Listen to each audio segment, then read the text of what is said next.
আসসালামু আলাইকুম রহমতুল্লাহি ওয়া বারাকাতুহু। দূরে এবং কাছে যে যেখান থেকে আজকের এই দুইয়ের পরিপূরকের ভিডিওটি দেখছেন, সবাইকে আন্তরিক শুভেচ্ছা এবং অভিনন্দন। প্রিয় শিক্ষার্থী, দুইয়ের পরিপূরকটা তোমাদের এইচএসসির জন্য খুব বেশি ইম্পর্টেন্ট। এই দুইয়ের পরিপূরকটা তোমাদের টেস্ট এক্সাম থেকে শুরু করে প্রি টেস্ট, মডেল টেস্ট, যত ধরনের পরীক্ষা আছে এই দুইয়ের পরিপূরক থেকে প্রত্যেক বছর একটা না একটা প্রশ্ন অবশ্যই আসে। দুইয়ের পরিপূরকের ক্ষেত্রে আমরা +5 থেকে +3 বিয়োগ করি। এটা একটা দুইয়ের পরিপূরকের মাধ্যমে আমরা করবো, অথবা বলবো যোগের মাধ্যমে করো। এখন +5 থেকে +3 বিয়োগ করার ক্ষেত্রে তোমার, অথবা বিয়োগ না বলি এটাকে পার্থক্য বলতে পারে, পার্থক্য বের করো, তখন সেটা দুইয়ের পরিপূরকের মাধ্যমে বলে দিব, অথবা যোগের মাধ্যমে বলে দিব। এখন আমরা জানি আমাদের +5 এবং +3 এই দুইটা রাশিকে যখন আমরা বিয়োগ করব, তখন আমাদের +5 +-3 অর্থাৎ +2 হবে। হ্যাঁ, এখন আমরা এক পাশে করে রাখবো আমাদের সুবিধার্থে। আমরা পরবর্তীতে এটা অ্যান্সারটা আমরা টোটালি মিলাবো।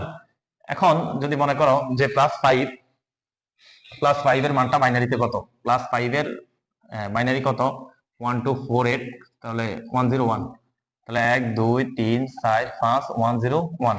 কেন এত শূন্য দিলাম? শূন্য দেওয়ার একটাই কারণ, 2 এর পরিপূরক ক্ষেত্রে 8 বিট রেজিস্টারে প্রত্যেকটা মানকে কি করাইতে হবে? সাজাইতে হবে। আর +3 হলো 11, তার মানে 8 বিট রেজিস্টার করার জন্য আমার পূর্বে এগুলা কি করে দিতে হবে? শূন্য দিয়ে দিতে হবে। এখন এটা হলো +5, এটা +3, কিন্তু আমাদের 2 এর পরিপূরক ক্ষেত্রে আমরা জানি +5 থেকে +3 যখন বিয়োগ দিব তখন আমাদের কি থাকে? +2 থাকে। তার মানে আমাদের এই 3টা মূলত মাইনাসের হয়। তো 3টা যখন মাইনাসের হবে তখন আমাদের কি করতে হবে? 3 এর পরিপূরক করে আনতে হবে। 3 এর 2 এর পরিপূরক করে আমাদেরকে কি করতে হবে? নিয়ে আসতে হবে। এখন +3 এর মানটা কত? +3 মান হলো 1 2 3 4 5 6 7 8, এটা +3 এর মান। এখন এটাকে আমরা 1 এর পরিপূরক করব, তার মানে 0 1, সরি এটা 0 1 1 1 1 1 1, এগুলো তোমরা দিয়ে দিবা। হ্যাঁ, আমি আর দিলাম না। এটা মেইন বিপরীত হলো বিপরীতকরণ। এর বিপরীতকরণটাকে মূলত 1 এর পরিপূরক বলা হয়। কি বলা হয়? 1 এর পরিপূরক। এখন আমরা কি করব? 2 এর পরিপূরক করব, যার কারণে এটার সাথে +1 1 যোগ করে দিলে 1 আর 0 যোগ করলে 1 0 0 1 এর 1, এগুলা যেভাবে আছে এভাবে বসে দেব 1 এর 1। সুতরাং এই মানটাই হলো -3 এর মান, অর্থাৎ 3 এর পরিপূরক +3 এর পরিপূরক 2 এর পরিপূরক মানে হলো -3 এর মান। এখন আমরা কি করব? এখন আমরা যোগের মাধ্যমে পার্থক্য নির্ণয় করব, কিংবা যোগের মাধ্যমে পার্থক্য নির্ণয় করব, কিংবা 2 এর পরিপূরকের মাধ্যমে পার্থক্য নির্ণয় করব। দুটোটা কথা একই কথা।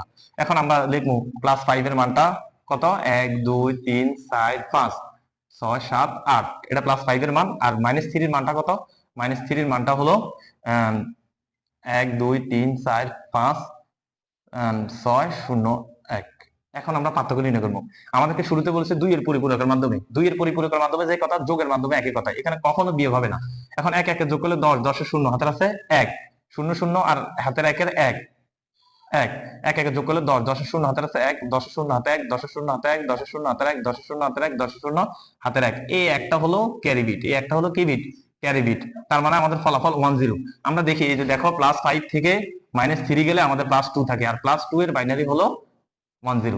অর্থাৎ এটাই হলো 2 এর পরিপূরকের মাধ্যমে বিয়োগ করা। 2 এর পরিপূরকের মাধ্যমে বিয়োগ করা মানে হলো যোগের মাধ্যমে বিয়োগ করতে হবে। এটা কখনো বিয়োগের মাধ্যমে বিয়োগ হইতো না, পার্থক্য হইতো না। 2 এর পরিপূরকের মাধ্যমে পার্থক্য নির্ণয় করা, বা 2 এর পরিপূরকের মাধ্যমে বিয়োগ করো। এটাই হলো আজকের এই টোটাল একটা শর্টকাট থিম। তোমরা যারা ডিটেলস, যদি আমার এই বিষয়টা না বুঝে থাকো, ডিটেলস বুঝতে চাও, তাহলে অবশ্যই কমেন্ট করবা। আমি ইনশাআল্লাহ ডিটেলসে পরবর্তীতে একটা ভিডিও দেওয়ার চেষ্টা করব। ধন্যবাদ সবাইকে।